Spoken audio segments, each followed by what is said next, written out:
Then God remembered Noah, and every living thing, and all the animals that were with him in the ark. And God made a wind to pass over the earth, and the waters subsided. The fountains of the deep and the windows of heaven were also stopped, and the rain from heaven was restrained, and the waters receded continually from the earth. At the end of the 150 days the waters decreased. Then the ark rested in the 7th month, the 17th day of the month, on the mountains of Ararat. And the waters decreased continually until the 10th month. In the 10th month, on the 1st day of the month, the tops of the mountains were seen. So it came to pass, at the end of 40 days, that Noah opened the window of the ark which he had made. Then he sent out a raven, which kept going to and fro until the waters had dried up from the earth. He also sent out from himself a dove, to see if the waters had receded from the face of the ground. But the dove found no resting place for the sole of her foot, and she returned into the ark to him, for the waters were on the face of the whole earth.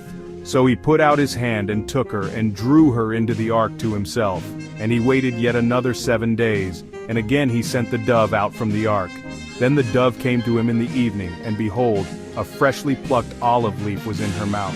And Noah knew that the waters had receded from the earth. So he waited yet another 7 days and sent out the dove, which did not return again to him any more. And it came to pass in the 601st year, in the 1st month, the 1st day of the month, that the waters were dried up from the earth. And Noah removed the covering of the ark and looked, and indeed the surface of the ground was dry. And in the 2nd month, on the 27th day of the month, the earth was dried.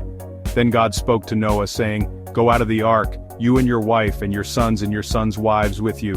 Bring out with you every living thing of all flesh that is with you, birds and cattle and every creeping thing that creeps on the earth, so that they may abound on the earth, and be fruitful and multiply on the earth.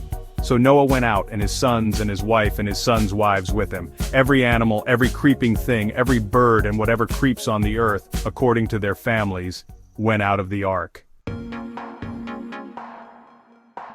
Then Noah built an altar to the Lord, and took of every clean animal and of every clean bird, and offered burnt offerings on the altar.